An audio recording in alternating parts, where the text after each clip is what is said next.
बिस्मिल्लाहिर्रहमानिर्रहीम, अस्सलाम वालेकुम नाज़रीन, आप देख रहे हैं दिलार स्टार। मैं हूं यासिर रशीद और मेरे साथ हैं सीनियर सहाफ़ी राना मोहम्मद अजीम साहब। नाज़रीन, आज की डेवलपमेंट जो बड़ी है वो तो ये है कि चेयरमैन नैब की तौसी के हवाले से हुकूमत ने सदारती ऑर्डिनेंस लाने का फैसला कर लिया है कि जब तक नए चेयरमैन का तकर्रुर नहीं होगा, मौजूदा जो चेयरमैन है जस्टिस रिटायर्ड जावेद इकबाल साहब, उन्हें मज़ीद तौसी दी जाएगी।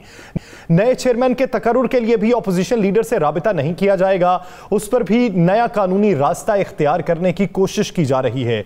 तो इस पर अपोजिशन का रद्द अमल किस तरीके का आ सकता है, इस पर बात करेंगे। और पाकिस्तान मुस्लिम लीग नून के कायद मियां मोहम्मद नवाज शरीफ की वापसी के हवाले से अब बातें बहुत ज्यादा गर्दिश करना शुरू कर चुकी हैं। अब तो अयाज सादिक साहब ने भी आज कह दिया कि दिसंबर में साबिक वज़ीर आज़म नवाज शरीफ जो है वो वतन वापस आ सकते हैं। इसके साथ साथ अपोजिशन लीडर का सीढ़ियों से गिरने का मामला, हुकूमत का उस पर रद्द अमल, इस पूरे मंजरामे में बात करेंगे। आगाज करते हैं चेयरमैन नैब के मामले। राना साहब, इंतखाबी इस्लाहात को ले लें या चेयरमैन नैब की तौसी, नैब का कवानीन में तरामीम ले लें या नया तकर्रुर ले लें, हुकूमत यह समझती है कि अपोजिशन के साथ हम मिल बैठ के बात नहीं करेंगे, सदारती ऑर्डिनेंस ही आएगा। अपोजिशन यह समझती है कि अगर आपने तमाम कानून बिलडोज ही करना है तो पार्लियामेंट का फायदा क्या?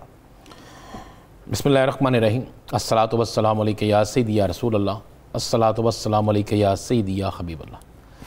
देखें यासर, अब लड़ाई पहुंच गई है उस मरहले में जिस मरहले में आप कह सकते हैं कि पंजाबी में जिस तरह कहते थे ना, टीम बटास हो जाएगी, कुछ ना कुछ हो जाना। अब मामला इस तरह हो चुका है कि अपोजिशन, आपको पता है आज पहली दफ़ा दोबारा से अपोजिशन के आपस में बड़े गहरे राब्ते हुए हैं।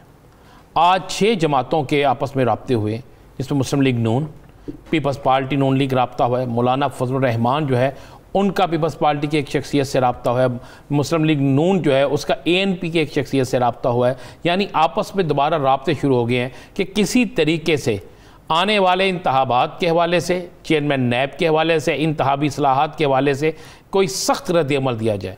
यहाँ तक राब्ते शुरू हो गए हैं कि अगर हुकूमत ऐसे ही करती है तो फिर उसका जवाब जो है दोबारा अदम एतमाद की तहरीक या इस तरह किया जाए कि अवामी तहरीक की सूरत में किया जाए। यानी एक तरफ हुकूमत फैसला कर चुकी है।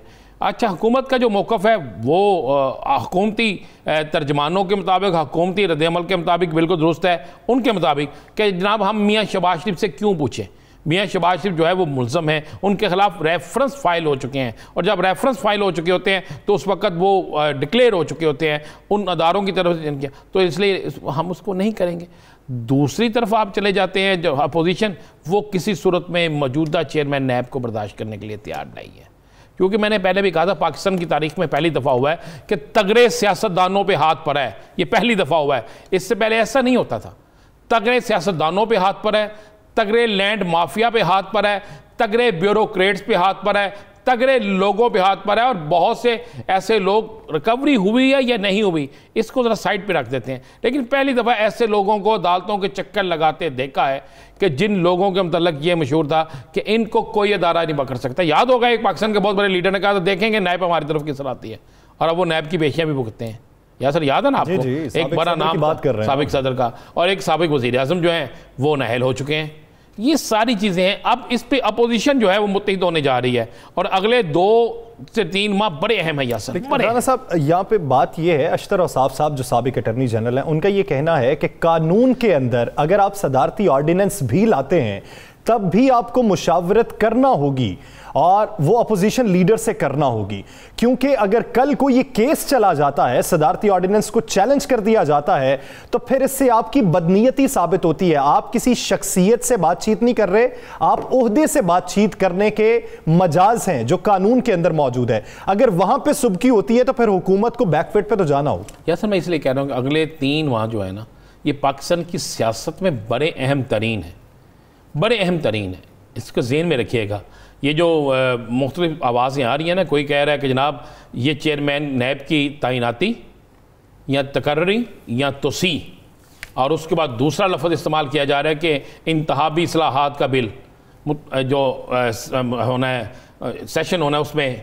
ये सारी चीज़ें जो आवाज़ें आ रही हैं, ये आवाज़ें ऐसे नहीं आ रही। हुकूमत इतनी जल्दी वैसे नहीं कर रही। यार सर, ज़हन में रखिएगा, हुकूमत इस मामले को आगे लेके जा सकती थी ना, जा सकती थी। सिर्फ एक मामला था जिसमें जल्दी की जा सकती थी, वो चेयरमैन नैब का है और वो कह सकते थे, कोई रास्ता निकल सकता था। इंतहाबी इस्लाहात वाले मामले पे हुकूमत की बड़ी तेज़ी, इसका मतलब है कि अगले 2 से 3 माह हुकूमत भी देख रही है कोई ऐसे हालात आ रहे हैं या ऐसे हालात आ सकते हैं, या अपोजिशन की तरफ से उन्हें खदशात है कि अपोजिशन को ऐसी चाल चल सकती है कि इन मामलात को, इन तमाम चीज़ों को फौरी कर लिया जाए ताकि आइंदा आने वाले वक्त जो है इनके लिए प्रॉब्लम ना बने।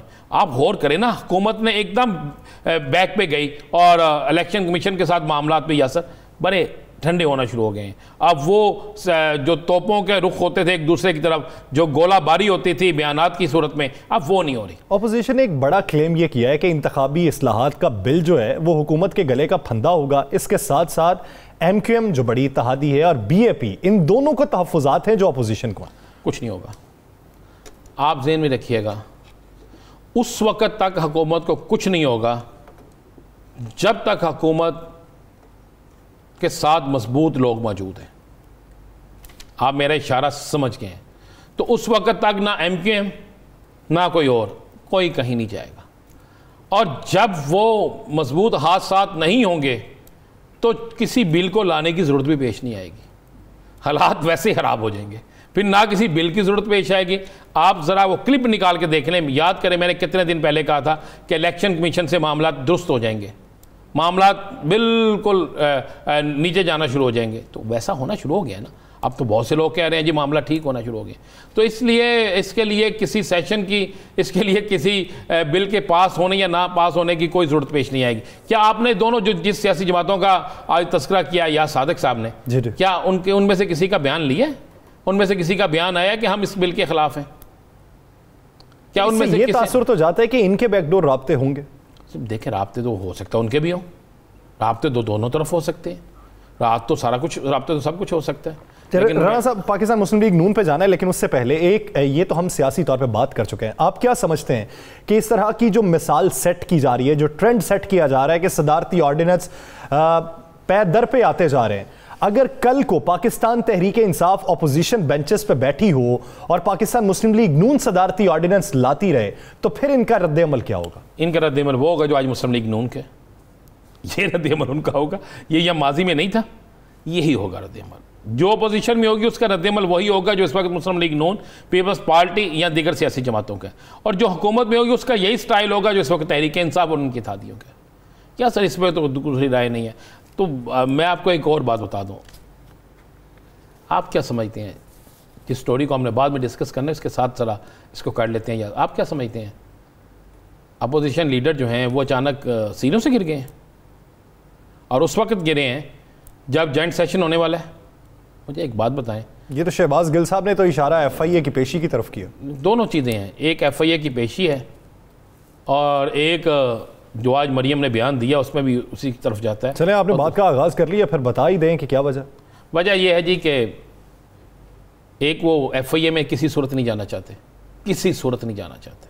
वहाँ पे शिकंजा बहुत ज़्यादा तंग हो चुका था पिछले दफ़ा बहुत से बॉक्स लेके, और दूसरा वो किसी से वादा कर चुके हैं कि मैं जो इजलास होगा, मुश्तरका इजलास होगा, मैं उसमें नहीं होगा। और तो ये जहन में रखिएगा। तो इसका अंदाज़ा मुस्लिम लीग नून के अंदर मुस्लिम लीग की क़यादत को भी है। नहीं तो आप सुन ले वो क्या कहा मरियम चले वो पहले मुलाहिजा कर लेते हैं कि क्या कहा गया है, फिर आगे बढ़ते हैं। मुस्लिम लीग नून की जो ताकत है उसका आपके मुस्लिम लीग नून के मुखालिफों को इदराक है, अगर नहीं इदराक तो मुस्लिम लीग नून को इदराक, क्योंकि मुस्लिम लीग नून में आज भी हम में से कुछ लोग ऐसे हैं कि जो हमसे डर रहे हैं, हम उनसे डर रहे हैं।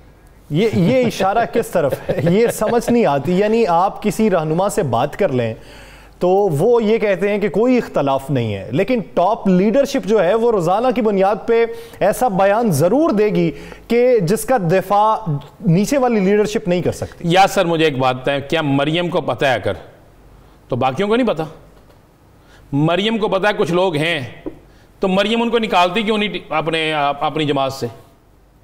क्या मरियम भी उनके आगे बेबस है, या मरियम उनसे तय कर चुकी है बीबी कि हम निकालेंगे नहीं, आप उधर खेलें हम इधर खेलते हैं? देखें, आज के मरियम साहिबा के बयान के बाद कोई मुस्लिम लीग नून का शख्स कह सकता है कि बयानिए दो नहीं है, कोई कह सकता है कि इख्तलाफात नहीं है, कोई कह सकता है कि मुस्लिम लीग नून तकसीम नहीं है। यानी वो इतने तगड़े लोग हैं ना या सर, कि जिनके मतलब जानते हुए भी मरियम बीबी साहब उन्हें फारिग नहीं कर सकती, उनको अलहदा नहीं कर सकती, उनके नाम सामने नहीं ले सकती। नाम तो सबको पता है, पुराने लोग हैं ना, तो पुराने लोग हैं तो फिर पुराने तगड़े हैं ना, पुरानों के पास ताकत भी है, पुरानों के पास एक बहुत बड़ी उनकी लॉबी भी है। तो ये है भाई जी, बात ज़हन में रखिएगा। ये अचानक शहबाज शरीफ साहब हमेशा उस वक्त बीमार होते हैं, मैं अक्सर कहता हूँ, जब कुछ मामला उनके बस से बाहर हों या किसी जगह कोई कमिटमेंट की हो। शहबाज गिल साहब तो कहते हैं ना FIA, मैं अगली भी कह देता हूँ, मुझे बताएं आज उन्होंने कहा 2 हफ्तों के लिए सियासी सरगर्मियाँ मुअत्तल, 2 हफ्तों के लिए मुकम्मल आराम। क्या वो किसी अस्पताल में दाखिल हैं? क्या उनके किसी कोई टेस्ट ऐसे सामने आए हैं? हालांकि ये सारी चीज़ें 2 नंबर भी बन जाती हैं ना। तो अचानक उस वक्त में जब ये सारे मामला चल रहे हों, और मेरी आज पीपल्स पार्टी के एक बड़े अहम रहनुमा से बात हुई, मैंने कहा जी ये शहबाज शरीफ साहब, उन्होंने कहा भाई बात सुना मेरी, जब असम्बली में बजट पास होना होता है तो शहबाज शरीफ साहब पेश नहीं होते, उस वक्त असम्बली में नहीं आते। अब जॉइंट सेशन अगर 3 दिन बाद या 5 दिन बाद बुला लिया जाता है और उनकी कमर की दर्द उन्हें इजाज़त नहीं देती, तो अपोजिशन लीडर ही नहीं होंगे, तो बाकी क्या रह जाएगा। और दूसरी तरफ आपको पता है पीपल्स पार्टी के कुछ लोग, क़यादत के कुछ लोग भी मसरूफ़ हैं किसी और जगह। तो या सर ये सारा कुछ मामला जो हैं, मैं फिर कह रहा हूँ, इशारतन आपको कह रहा हूँ कि बहुत से मामला बहुत सी जगहों पे तय हो चुके हैं, और उन तय होने के बाद किसी को किसी जगह दर्द निकल आएगी, कोई बीमार हो जाएगा, किसी की ज़ुबान जो है वो अचानक बंद हो जाएगी। ये सारे मामला तो हो गए। अगर आप पूछना चाहते हैं तो फिर मैंने तो आपको दोनों इशारे दे दिए हैं। एक FIA, क्योंकि फैसला है अभी उन्होंने गिरफ्तार नहीं होना अभी उन्होंने गिरफ्तार, तो इसलिए FIA। जब उन्हें पता होगा कि हुकूमत के ख़िलाफ़ बड़े खुल के किसी और तरफ से आवाज़ें आनी है और मैंने जो कमिटमेंट की है वो पूरी मुझसे हो रही, तो फिर ये गिरफ्तार हो जाएंगे, या बीमार हो जाएंगे या गिरफ्तार हो जाएंगे। ये 2 चीज़ें होंगी। अब वो बीमार हो गए हैं, अल्लाह उन्हें सेहत कामला अता फरमाए और जल्द से जल्द वो ठीक हो। लेकिन अगर वो जॉइंट सेशन में ना पहुँचे यासर, तो अपोजिशन लीडर के बगैर क्या होगा। तो मुझे एक बात तो बता दे, गिरे तो आज हैं सीरियों में। ख्वाजा असफ ने कल बयान दिया था ना असम्बली में, ख्वाजा असफ ने, अपोजिशन, ख्वाजा असफ ने एक दिन पहले क्यों कह दिया कि हमारा, ये तो शहबाज शरीफ साहब को कहना चाहिए था ना कि हमारा ये फैसला है। क्या उन्हें पता था कि शहबाज शरीफ साहब अगले इजलासों में शिरकत नहीं करेंगे? क्या उन्हें इल्म था कि शहबाज शरीफ साहब अगले इजलासों में नहीं आएंगे? तो मैं आज पार्टी पर अपना उसने कल लफ्ज़ अदा किए थे, अपोजिशन की तरफ से ये फैसला है। तो ये सारे ताने बाने जहाँ जाके मिलते हैं। साहब, फिर मियां नवाज शरीफ साहब के हवाले से जो वापसी की खबरें बहुत ज़्यादा गर्दिश करना शुरू हो गई, अब बबांगे दहल बहुत से रहनुमा ये कहना शुरू हो गए, ये क्या मंतिक है? मियां नवाज शरीफ वापस नहीं आ रहे अभी, तो फिर खबरें क्यों? मैं खबरें नहीं फैलाएंगे तो आपके लोग उड़ जाएंगे, आपके पंछी उड़ जाएंगे। भाई खबरें इसलिए फैलाई जा रही हैं, ये सारी गेम इसलिए की जा रही है। मियाँ साहब की क्या पाकिस्तान के 2 बड़े सीनियर सहाफ़ियों के साथ जिन्होंने दूसरे नंबरों से टेलीफोन किए, क्या 3 दिन पहले लंबी चौड़ी मुशावरत नहीं हुई?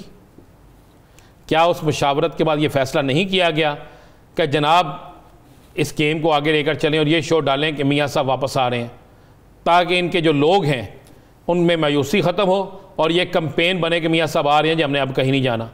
और मैं आपको बता देता हूँ, इन्होंने अपनी उस मीटिंग में उसके बाद अपने करीबी लोगों को कहा है कि अपने करीबी MP MNA को ये पैगाम पहुँचाएँ कि नवंबर में कुछ अहम तब्दीलियाँ हो रही हैं। अच्छा, वो रूटीन की तब्दीलियाँ हैं, वो अदारों में तब्दीलियाँ होती हैं, उनके इम्कानात होते हैं कि कोई नवंबर में उसके लिए लॉबिंग करने की कोशिश कर रहे हैं कि जनाब अहम तब्दीलियाँ हो रही हैं और उन तब्दीलियों के बाद हमारे हालात ठीक हो जाएंगे।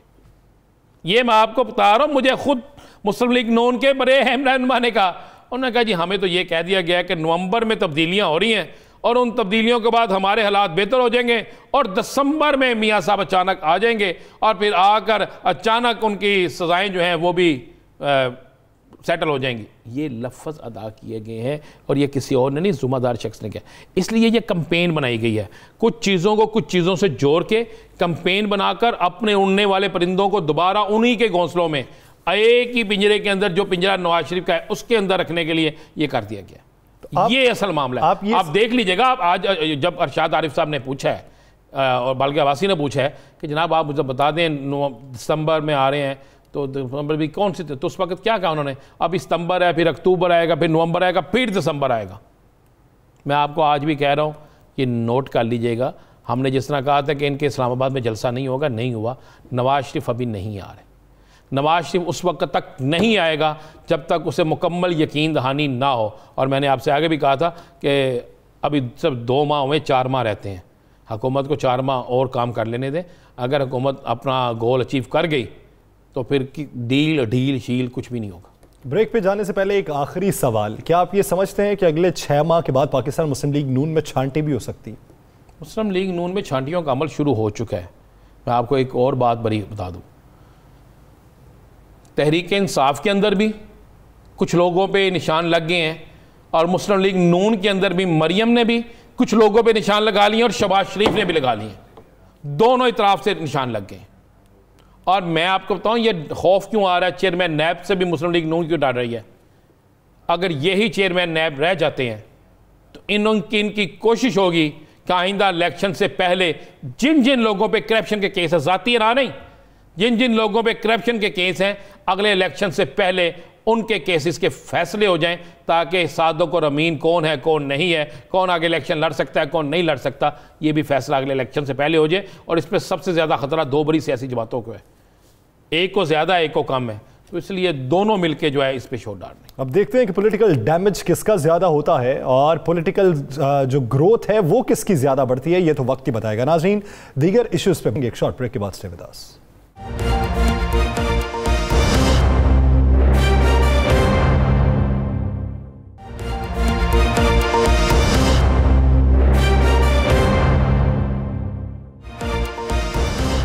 Welcome back. नाज़रीन, वफाकी हुकूमत अपोजिशन से बात नहीं करेगी तो अपोजिशन हुकूमत से बात किस तरीके से करेगी? इंतखाबी इस्लाहात का नतीजा फिर क्या रहेगा? मुल्क में इस वक्त जो महंगाई का इशू चल चुका है उस पर अपोजिशन के जो इल्ज़ामात हैं वफाकी हुकूमत के पास, उसके मुदल्लल दलाइल क्या है? इसी बारे में बात करने के लिए हमें ज्वाइन किया पाकिस्तान तहरीक इंसाफ के रहनुमा डॉक्टर रोमेश कुमार साहब ने और पाकिस्तान पीपल्स पार्टी के रहनुमा सेनेटर आजिज धामरा साहब ने। बहुत शुक्रिया आप दोनों हजरात का इस हवाले से अपना वक्त देने के लिए। डॉक्टर रोमेश साहब, सबसे पहले आपकी जानिब आऊंगा। इस वक्त जो चेयरमैन नैब की तौसी के मामले को लेकर सदारती ऑर्डिनेंस लाने का फैसला है, इस पर अगर आप अपोजिशन से राय नहीं लेना चाहते तो फिर पार्लियामेंट का मकसद क्या है? देखिए, पहली चीज तो ये कि जो एहतसाब का जो सिस्टम है वो उसका तसलसल रहना बहुत जरूरी है। और अगर कोई भी नाम दूसरा अगर आता है तो फिर मैं समझता हूँ जो इस वक्त जो दूरियां हैं अपोजिशन के साथ, उनके साथ कंसेंसस मुश्किल होगा। और ये चेयरमैन नैब वो है जो चेयरमैन नैब पीपल्स पार्टी और PMLN की चॉइस के ऊपर दोनों ने मिलकर लगाया हुआ है और उसको हमने कंटिन्यू किया है। अगर चेयरमैन नैब अगर PTI अपना लगाएगी तो फिर इनकी बात ये हो जाएगी कि भाई इन्होंने हमारे खिलाफ जो है वो इस किस्म का एक मतलब चुन के लगाया है। तो इससे अच्छा ये, इनके लिए अच्छा ये है कि ये चेयरमैन नैब जो है वो कंटिन्यू करे, क्योंकि अगर ये चेयरमैन नैब आज बार बार ये कहते हैं, कल अगर और कोई चेयरमैन नैब आ गया तो फिर इनको और तकलीफ कहेगी। अगर कल नाम इत्फाकन से कल डॉक्टर शोएब सडल का नाम आता है तो ये कहेंगे कि ये हमें जो है वो टारगेट करेगा। तो इस तरीके से मैं समझता हूं कि पीपल्स पार्टी के लिए, PMLN के लिए, दोनों के लिए बेहतर ये है कि जो भी ये केसेस चल रहे हैं और इस वक्त तजर्बे का बंदा है और इसको कंटिन्यू करना चाहिए। इस वजह से सदारती आपने शोएब साहब का नाम ले लिया, क्या ये नाम डिस्कस हुआ है? क्या आप इस नाम पे गौर कर रहे हैं? नहीं, मैंने तो ऐसे बात कर दी कि कल अगर ऐसा कोई नाम आता है तो ऐसी भी बात हो सकती है। तो इससे अच्छा ये थोड़ा अरसा अगर ये कंटिन्यू करता है, फिर भी कोई दरवाजे बंद नहीं। आपके इत्तेहादी जो हैं वो इस पे राजी हैं जो आप करने जा रहे हैं? देखें, इत्तेहादी अगर टेबल के ऊपर बैठते हैं, मैं आपको मिसाल दूं EVM का। अभी EVM की जब बात चल रही थी, जब सेनेट में गया, इन्होंने कहा आप ठीक है वहां पे एक पार्लियामेंट्री कमेटी बनाए। पार्लियामेंट्री कमेटी का टाइम आया तो मौलाना फजल रहमान ने कहा कि अगर कोई भी PMLN का बंदा अगर वहां पे जो हमारे इत्तेहादी हैं अगर उसमें से कोई बैठता है तो वो अपने आप को PDM से जुदा समझे। वो वहां पे कमेटी नहीं बनी। कल जब EVM के मशीन का EVM के हवाले से या इलेक्टोरल रिफॉर्म के हवाले से जो बिल जब ज्वाइंट सेशन के लिए रेफर करने जा रहे थे तो स्पीचेस हुई, ख्वाजा आसिफ की भी हुई, नवीद कम्बर साहब की भी हुई, मौलाना फजल रहमान के बेटे की भी, कि ये आप क्या करने जा रहे हैं। हमने कहा आज भी हमारे दरवाजे आपके लिए खुले हैं, आप ये ज्वाइंट सेशन में अगर हम रेफर कर रहे हैं आप रेफर करने दें। इन द मीन टाइम 15-20 दिन बीच में हैं, आप बिल्कुल उसको डिस्कस करें। अगर आप चाहते हैं कि इसके ऊपर डिस्कशन हो, आप बैठे। सही। मैं डॉक्टर साहब आपकी जानिब वापस आता हूं। आजिज धामरा साहब, आप क्या राय रखते हैं? सबसे बड़े stakeholder opposition leader chairman NAB के मामले पे उनसे बातचीत कोई नहीं, उसके अलावा अपोजिशन से भी बात नहीं होगी नए चेयरमैन की तैनाती के हवाले से, तो अपोजिशन का फिर किरदार क्या होगा आने वाले दिनों में? पहली बात तो यह है कि मैं यकीन के साथ ये बात कह सकता हूं कि ये हुकूमत जो है वो अनाड़ी के हाथ में है। इस हुकूमत का कुछ पता नहीं कि काबीना में ये क्या डिस्कस करते हैं, बनी गाला में ये क्या डिस्कस करते हैं, टीवी टॉक शो में ये क्या डिस्कस करते हैं। अभी डॉक्टर साहब खुल के बात करते हैं अपनी जगह, ये पार्टी में अभी भी एक इन्होंने मंदिर के इशू पे अपनी हुकूमत के खिलाफ ये अदालत में इन्होंने आर्ग्यूमेंट किए हैं, मगर बावजूद इस बात के कि ये हम किस चीज को सही माने हैं। हमारे साथ तो बैठे हैं टॉक शो वाली पीटीआई। टॉक शो वाली पीटीआई जो है वो कदरे कुछ बात बेहतर कर जाती है, मगर क्या इनकी अपनी पार्टी के अंदर इतनी वक़्त है कि ये काबीना में इस चीज को एज इट इज वही मंजूर करा लें जो ये टॉक शो में बात करते हैं? क्या डॉक्टर साहब गारंटी लेते हैं प्राइम मिनिस्टर इमरान खान की, सिलेक्टेड प्राइम मिनिस्टर की या उसकी काबीना की, जो उसकी किचन कैबिनेट, बाकी तो काबीना के वजीरों को कितनी चलती है वो सबको पता है, और पार्लियामानी पार्टी में आपकी कितनी चलती है। वो 2 दिन पहले जो काबीना पार्लियामानी पार्टी का आपका इजलास हुआ है कि आपके अपने ही मेंबरान के 20 रुकनी वफद को मनाना पड़ा चैम्बर में, तो यहाँ तो आपकी ये सूरत हाल है, तो आप अपोजिशन से क्या बात करेंगे, उसको मुतमन करेंगे? और जो इम्पोर्टेंट बिल आ रहे हैं और ईवीएम के हवाले से जो बात चल रही है, जिस इदारे ने इलेक्शन करानी है, आजिज साहब आपके अपोजिशन लीडर जो है, मुत्तहिदा अपोजिशन लीडर जो हैं मियां शहबाज शरीफ साहब, वो अचानक बीमार हो गए हैं और 2 हफ्तों तक तो उन्होंने कहा जी कोई सियासी सरगर्मी नहीं करनी। तो अपोजिशन के अंदर अचानक ऐसे वक्त में जब मैदान गर्म होता है तो अपोजिशन लीडर भी अक्सर बीमार हो जाते हैं या गायब हो जाते हैं, तो फिर अपोजिशन क्या करेगी? देखें, अपोजिशन का फिक्र करने से पहले मैं तो कहता हूं कि हुकूमत जो है वो काबीना वाली पीटीआई, बनी गाला वाली पीटीआई, हुकूमत से पूछेंगे, जो आपने कहा वो हुकूमत से पूछेंगे। ये अपोजिशन की मतलब पूछना है, ये भी बता दें, हुकूमत से बिल्कुल दुरुस्त कहा आपने, वो भी पूछते हैं।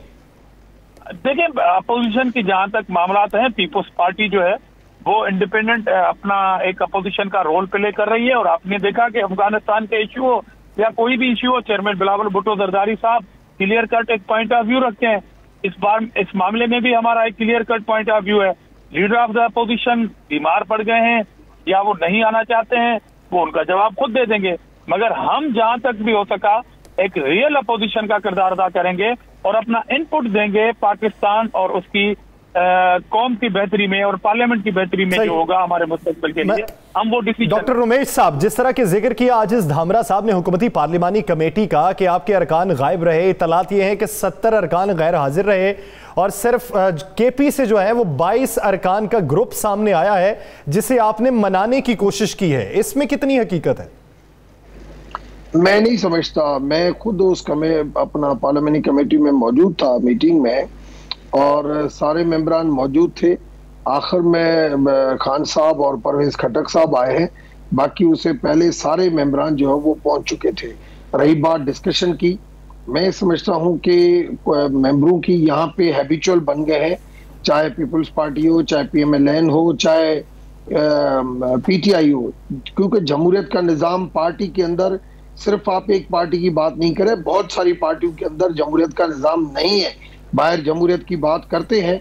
चंद लोग हैं जो हमेशा वोकल होते हैं। मैं नून लीग में होता था तब भी उन चंद लोगों में बात करता था, आज PTI में हूँ, उन चंद लोगों में बात करता हूँ, जो फैक्ट्स है उसके ऊपर बात करता हूँ। और आज यहाँ पे मैं फिर भी अगर आपको बताऊं कि मैंने सारी पॉलिटिकल पार्टीज का मुझे पता है, और जितना लोग जो है वो वोकल PTI के अंदर बोलते हैं और खान साहब जिस पेशेंट के साथ सुनते हैं, वो मैंने और किसी पॉलिटिकल पार्टी में इतना नहीं देखा है।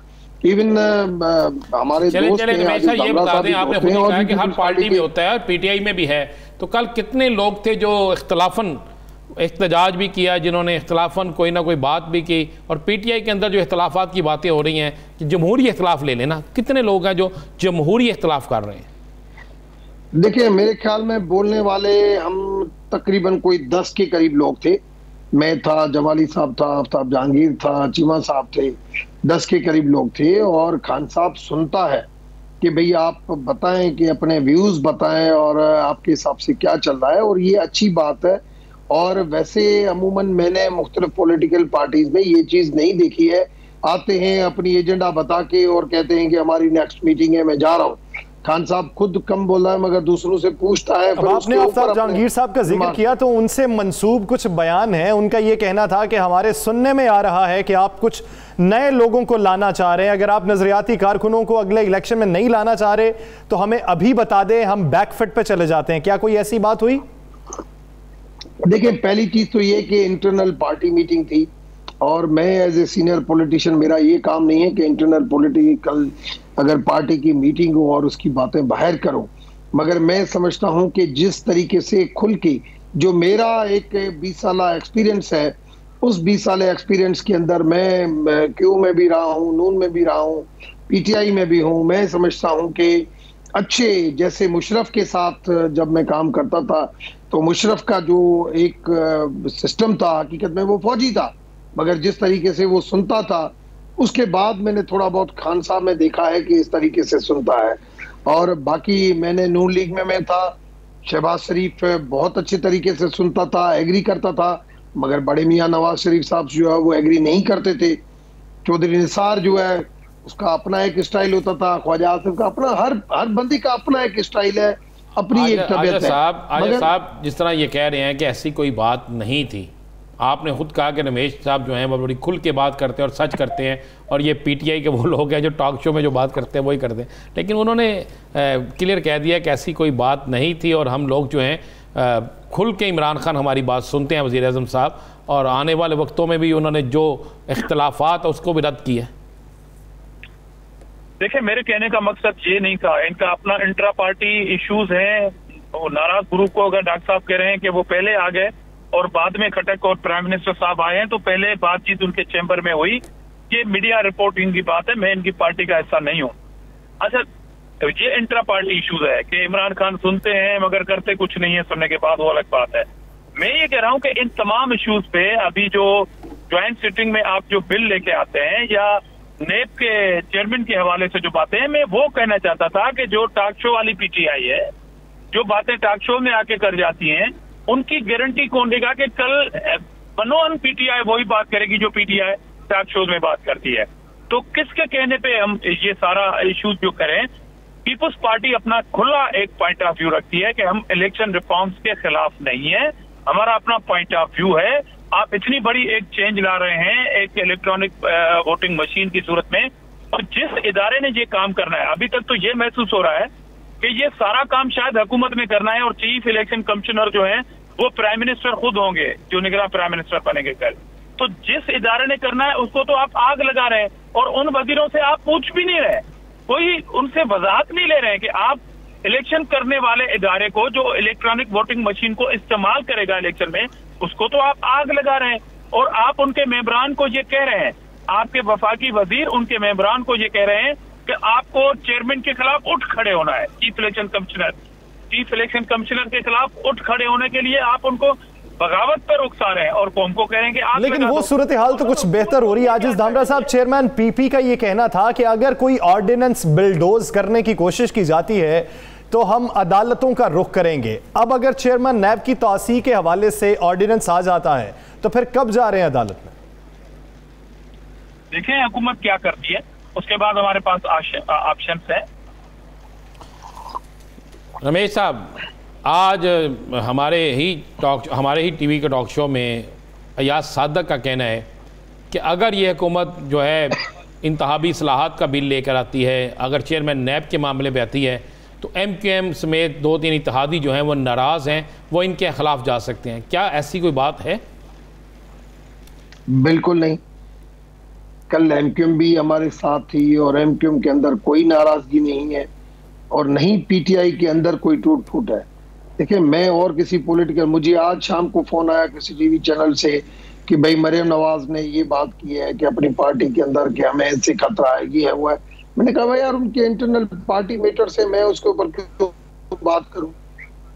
इसलिए मैं अपनी पॉलिटिकल पार्टी के बारे में बता रहा हूं कि पीटीआई के अंदर कोई इख्तलाफ नहीं है। और इवन कल क्यू का भी मैंने जो रवैया देखा बहुत पॉजिटिव था।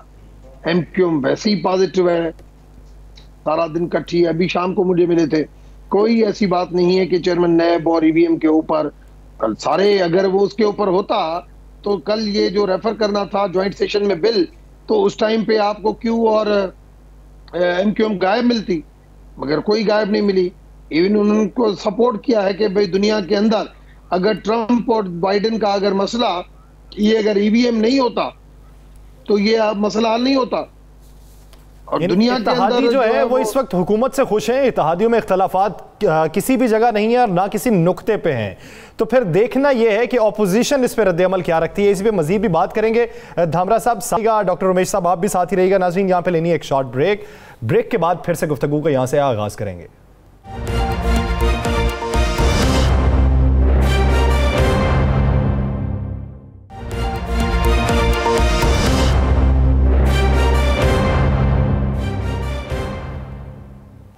Welcome back. नाज़रीन, अब कुछ कराची की सूरत हाल पे भी बात करेंगे। सिंध गवर्नेंस के हवाले से बात करते हैं। वफाकी हुकूमत के साथ ताउन किस हद तक मजबूत होगा? पिछले 2 साल बाकी हैं और इन 2 सालों के अंदर वज़ीर आज़म का ये मानना है कि अगर 2 सालों में कुछ बेहतरी ना हुई तो फिर अगले बहुत से साल इसको कंट्रोल करना मुश्किल हो जाएगा। आजिज़ धामरा साहब, पीपल्स पार्टी की हुकूमत क्या समझती है कि कराची के अंदर जो डेवलपमेंट के प्रोजेक्ट चल रहे हैं, वो KCR का हो, ग्रीन लाइन का हो या कोई भी दूसरा मंसूबा, वो वफाकी हुकूमत किस हद तक उस पर अमल दरामद करवा सकती है और हो चुका? देखिए, पहली बात तो आपने थोड़ी देर पहले पूछा था कि एमक्यूएम नाराज हो जाएगी या सादिक साहब का। मुझे उनकी राय के लिए एहतराम है। एमक्यूएम नाराज हो सकती है, एमक्यूएम इख्तिदार नहीं छोड़ सकती। जो ट्रैक रिकॉर्ड उनका है, तो शायद वो उनकी सपोर्ट तो उनको मिल ही जाए हुकूमत को, मगर उसूलन अगर आपने बुलडोज किया अपोजिशन की राय को, तो ये मेरे ख्याल में मामला ठीक नहीं रहेंगे। जहां तक आपने कराची के जो फेडरल गवर्नमेंट के प्रोजेक्ट की बात की है, देखिए प्रोजेक्ट के हवाले से जो दावे हैं पीटीआई के और जो बयानात हैं, वो इतने खूबसूरत और जबरदस्त हैं कि मेरा भी दिल कहता है कि मैं तालियां बजा के उनको खुशामदीद कहूं। और हमने हमेशा खुशामदीद कहा कि फेडरल गवर्नमेंट के प्रोजेक्ट न सिर्फ कराची में बल्कि हैदराबाद में, नवाबशाह में, कश्मीर में, थरपारकर में, हर जगह नजर आने चाहिए। अब मिसाल के तौर पर 2019 में प्राइम मिनिस्टर ने थरपारकर का दौरा किया और 1 अरब रुपए के आरओ प्लांट देने की बात की थी, 1 अरब रुपया खर्च करने की बात की थी, मगर कहा कि हम खुद खर्च करेंगे। हम आज भी इंतजार में हैं कि 1 अरब रुपए से 1 रुपया अभी तक खर्च नहीं होया। कराची के अंदर भी इस तरह के दावे किए गए कि हम 162 अरब रुपए खर्च करेंगे, 1 रुपया 62 पैसे खर्च नहीं हुए। इन्होंने अपने कुछ नुमाइंदगान को पैसे दिए हैं, ये दावा करते हैं कि हमने लगाए हैं और कराची की तकदीर बदल दी है। ये कह रहे हैं कि हमने 35 अरब रुपए नालों की सफाई के लिए दिए हैं, मगर बारिश होती है तो यही लोग फिर तनकीद करते हैं कि जी कराची के नाले साफ नहीं है, सिंध गवर्नमेंट जिम्मेदार है इसलिए कि वो पानी खड़ा हो गया। भाई, जब आपने इतने पैसे लगा दिए तो कराची को लोग गुलजार हो चुका होता।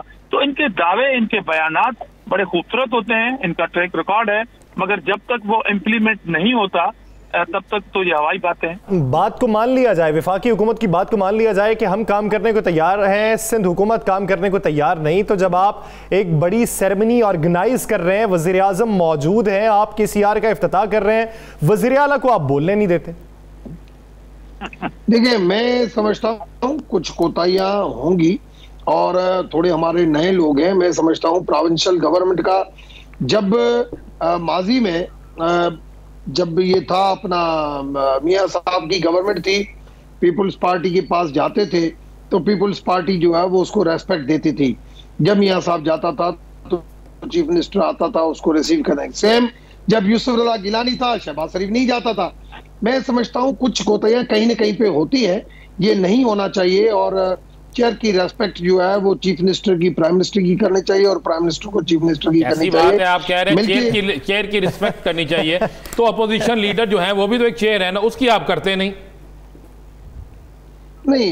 देखिए, जो भी चाहे अपोजिशन लीडर हो चाहे पार्लियामेंट, ताली एक हाथ से नहीं बजती है। चले इस पे कर दें। ये कह रहे हैं कि जनाब शुरू करें तो पैदा करती है, काम नहीं करने देती, आप अपने आप को चेंज करो, ऑटोमेटिक माहौल चेंज हो जाएगा। मगर अगर आप हमेशा ही आएंगे, सिलेक्टेड का अल्फाज इस्तेमाल करेंगे, नायल का इस्तेमाल करेंगे। डॉक्टर साहब धामरा साहब का मौक़िफ़ भी सुन लेते हैं, फिर आते हैं। धामरा साहब देखें जी, पहली बात तो एक नए ऐलान का फिर मैं खैर मकदम करता हूं कि वो जो तरीका मैंने पॉइंट आउट किया, तो ये बात तो ठीक है ना कि 2 साल के अंदर वहां पर 1 रुपया खर्च नहीं हुआ। अब जो टेक्निकल वजूहात बता रहे हैं डॉक्टर साहब कि वो पैसे PWP में जाएंगे और उसके बाद किसी दूसरी मद में वो खर्च होने हैं, अब वो तैयारियां होंगी। इट मीन्स के अब तक प्राइम मिनिस्टर के ऐलान का कोई इन्होंने मतलब इम्प्लीमेंट नहीं हुआ। और ये भी डॉक्टर साहब को मैं सलाम पेश करता हूँ कि उन्होंने अपने प्राइम मिनिस्टर को बताया कि 2 साल पहले जो आपने कमिटमेंट की थी वो इस बुनियाद पर नहीं हो रही है। ये तो कौम के सामने मैं अगेन डॉक्टर साहब का शुक्रिया अदा करता हूं कि अपने प्राइम मिनिस्टर को बता तो दिया उन्होंने। दूसरी बात यह है कि जब आप कहते हैं कि NOC ना मिलने की वजह से ये हुआ, तो सिंध में जो आप प्रोजेक्ट, कराची के अंदर जो आप प्रोजेक्ट चला रहे हैं वो भी सिंध का हिस्सा है। वहां पर तो सूबाई हुकूमत ने कहीं आपके ऊपर कंडीशन नहीं लगाई। और फर्स्ट टाइम चीफ मिनिस्टर को दावत दी गई प्राइम मिनिस्टर के किसी प्रोग्राम में, चीफ मिनिस्टर साहब गए, इससे पहले हमें दावतें नहीं दी जाती। मैं आज आपके इस प्रोग्राम की तवज्जो से डॉक्टर साहब से एक और उम्मीद रखता हूं कि सिंध गवर्नमेंट की जानिब से एनर्जी के हवाले से, क्राइसिस को खत्म करने के हवाले से सस्ते प्रोजेक्ट जो विंड और सोलर के हैं वो परमिशन लेने के लिए इंतजार कर रहे हैं फेडरल गवर्नमेंट का कि अगर उन्होंने सूबे को ये NOC जारी कर, जहां पे सूबाई हुकूमत को वफाकी हुकूमत का किरदार चाहिए और वफाकी हुकूमत को सूबाई हुकूमत का ताउन चाहिए, तो दोनों स्टेक होल्डर्स अपनी अना को एक तरफ रखकर बेहतरी के फैसले कर लें तो तभी किसी से कोई सवाल नहीं पूछा जा सकता। अगेन कह रहा हूं कि हमने कभी भी रोड़े नहीं अटकाए, बल्कि ये जो है विंड और सोलर सिंध में हो सकता है ना प्रोजेक्ट, और ये उम्मीद करते हैं कि ये रोड़े ना भी अटकाए जाएं और मुस्तकबिल में बेहतरी के ही फैसले किए जाएं। बहुत शुक्रिया सेनेटर आजिज धामरा साहब और डॉक्टर रोमेश कुमार साहब इस हवाले से अपना वक्त देने के लिए। नाज़रीन आगे बढ़ेंगे और बात का अपोजिशन के हवाले से, जब अपोजिशन का जिक्र छिड़ चुका है, पाकिस्तान पीपल्स पार्टी की भी बात हो चुकी, पाकिस्तान मुस्लिम लीग नून की भी हमने बात कर ली, तो मौलाना फजलुर रहमान का भी तज़किरा कर लेते हैं। गुज़श्ता दिनों वो अपोजिशन से नाला भी दिखाई देते थे, तो अब मौजूदा सूरत हाल क्या है, राना साहब की तरफ बढ़ते हैं। राना साहब, मौलाना फजलुर रहमान मंजर आम पे दोबारा आने वाले? बिल्कुल आने वाले हैं। अगले 48 से 72 घंटों में मौलाना साहब आपको दोबारा बढ़ते हुए नजर आएंगे। मौलाना फजलुर रहमान ने मुस्लिम लीग नून को वाज़े तौर पे ये पैगाम दिया, हाल ही मौलाना फजलुर रहमान ने नहीं, इनके साथ दीगर अपोजिशन जमातों ने जिसमें है, चाहे वो छोटी जमातें हैं चाहे बड़ी हैं, उन्होंने कहा जी कि मुस्लिम लीग नून जो फैसले कर रही है उसमें PDM को क्यों नहीं इत्मीनान में ले रही। मुस्लिम लीग नून जो भी कर रही है उस पर PDM जो है कहाँ खड़ी है। दूसरा उन्होंने कहा जी ये मुस्लिम लीग नून अपनी राब्ता मुहिम शुरू करने जा रही है, ये जो रोज़ाना इजलास होते हैं मुस्लिम लीग नून अपनी राब्ता मुहिम शुरू करने जाएगी, तो ये PDM से हट के क्यों कर रही है। ये मौलाना साहब ने बाकायदा और उन चंद जमातों ने बाकायदा अपने खदशात का इजहार किया। उन्होंने कहा जब हमारी सियासी जमातें सारे जलसे PDM के साथ कर रही हैं तो ये मुस्लिम लीग नून को क्या है, क्या मुस्लिम लीग नून अकेले प्रवास करना चाहती है। तो जिसके जवाब में मरियम का जो ग्रुप है उन्होंने कहा नहीं जी मौलाना साहब हम आपके साथ हैं और हम आपके साथ ही रहेंगे, हम आप अकेले अपनी तंजीम साजी कर रहे हैं। उन्होंने कहा तंजीम साजी को छोड़ें, बस मीटिंगें करें और बड़े जलसे जो हैं वो PDM के ही होंगे। इस पर मौलाना जो आपको पता है इसलिए फौरी तौर पर PDM का इजलास जो है मशावरती इजलास को बुलाया गया है। उस मशावरती इजलास से तजावीज़ मांगी गई है, लेकिन मैं आपको फिर क्लियर कर देता हूँ मौलाना साहब जो है किसी तजावीज़ को नहीं मानेंगे। मौलाना साहब फैसला कर चुके हैं कि वो अब मुस्लिम लीग नून के साथ 1, 2, 3 करेंगे कि मुस्लिम लीग नून हमारे जो भी फैसला करे, जिस कमेटी में भी जाए, उसमें जाने से पहले वो PDM की इजाज़त ले। लेकिन ऐसा नहीं होना, पहले भी ये बात हो चुकी है, मुस्लिम लीग नून अपनी ताई अपनी मर्जी करेगी, इसके अलावा कुछ नहीं होगा। अच्छा राना साहब, एक शॉर्ट कमेंट, क्या समझते हैं आने वाले दिनों में इंतखाबी इस्लाहात और चेयरमैन नैब के मामले पे अपोजिशन इकट्ठी हो सकती है बशमूल पीपल्स पार्टी? बिल्कुल इकट्ठी हो सकती है और इकट्ठी हो रही है, इकट्ठी होकर भरपूर अपना एहतजाज रिकॉर्ड कराएगी। उसके बाद फिर सारी सियासी जमातें अपनी अपनी इलेक्शन कैंपेन पर अलग-अलग हो जाएगी। यानी हुकूमत ने अपोजिशन को इकट्ठे होने का एक मौका फराहम कर दिया। अब देखना यह है कि अपोजिशन उस मौके को किस तरीके से अवेल करती है। नाज़रीन दीगर इशात करेंगे एक शॉर्ट ब्रेक के बाद। Stay with us.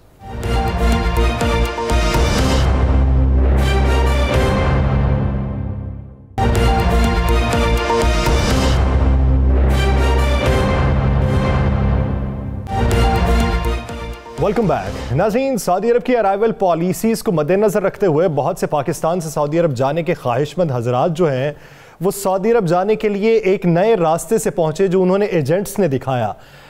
कीनिया के दारुल हुकूमत नैरोबी पहुंच गए। 22,000 के करीब थे जो पाकिस्तानी पहुंचे। अभी तक 14,000 वहीं पर मौजूद हैं। उनकी हालत क्या है, क्या वजूहात हैं, राना साहब से जानेंगे। राना साहब, 22,000 में से 1,000 से ऊपर जो अफराद हैं वो तो सऊदी अरब रवाना हो गए, 14,000 का क्या बना? 14,000 इस वक्त जो है यासर बेचारे जलील हो रहे हैं, रुसवा हो रहे हैं। वो इस वक्त खुले आसमान के तले बैठे हुए हैं। वहाँ पर उनके साथ इंसानों क्या जानवरों से बदतर सलूक हो रहा है। यासर हुआ ये कि चूँकि सऊदी अरब ने पाकिस्तान को उस लिस्ट में रखा हुआ है कि जिस पे अभी डायरेक्ट फ्लाइट्स नहीं जा सकती, डायरेक्ट वो नहीं जा सकती। उन्होंने वाज़ेह कहा कि 14 दिन का टाइम करें किसी भी मुल्क में।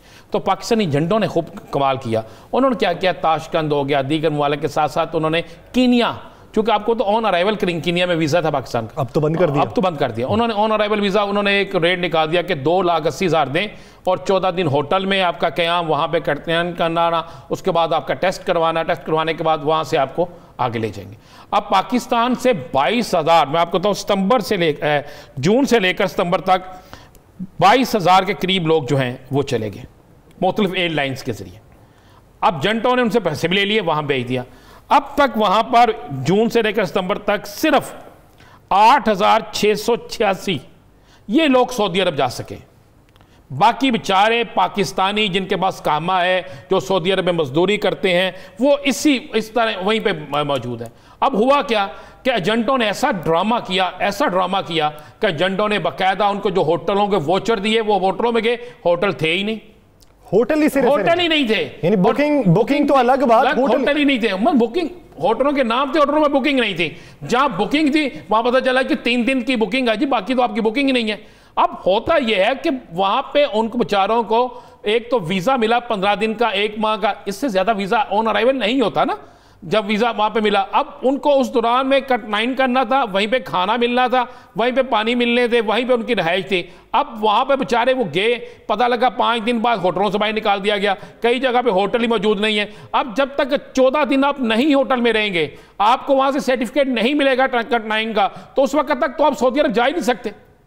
अब वहां हालात ये हो गए कि सैकड़ों नहीं हजारों की तादाद में पाकिस्तानी, आपको ये फुटेज नजर आ रही है, होटलों के बाहर बेचारे बिल्कुल, बहुत से लोग तो हैं जो ओपन बिल्कुल लेटे हुए हैं, जमीन पे लेटे हुए हैं। अच्छा, बेचारे जो है इसमें कितनी सदाकत है कि कीनिया की जो हुकूमत है उन्होंने इन पाकिस्तानियों को डीपोर्ट करने का फैसला कर लिया? जी बिल्कुल कर लिया। वजारतें उनकी जो खारजा है उन्होंने बाकायदा इस हवाले से, ये उनकी अपनी खबर है, उनके न्यूज़ चैनल्स पे ये खबर चली है, हमारे पास वो खबर मौजूद है। उन्होंने कहा जी आप वो चेक करना शुरू कर रहे हैं जिनके वीज़े जो हैं एक्सपायर हो गए हैं, जो होटलों में नहीं है। वो कह रहे हैं हमारे मुल्क में कहीं ये ना हो जाए कि यहाँ पे भी कोरोना फैल जाए, ये ओपन जब मिलेंगे आप तो कुछ ना कोई ऐसा मसला ना हो जाए किसी उनके शख्स से इनके शख्स में कोरोना जो है वहाँ से फैलता ज़्यादा ना बढ़ जाए। अब उन्होंने चेकिंग शुरू, आज से चेकिंग शुरू हो गई है वहाँ पर। जिनके वीज़े ख़त्म हो चुके होंगे वो उन्हें पकड़ेंगे, रिपोर्ट करेंगे। लेकिन मुझे बताएं वो ट्रैवल एजेंट माफिया जिन्होंने इनको भेजा, जिन्होंने पैसे लिए, वो कहाँ गए?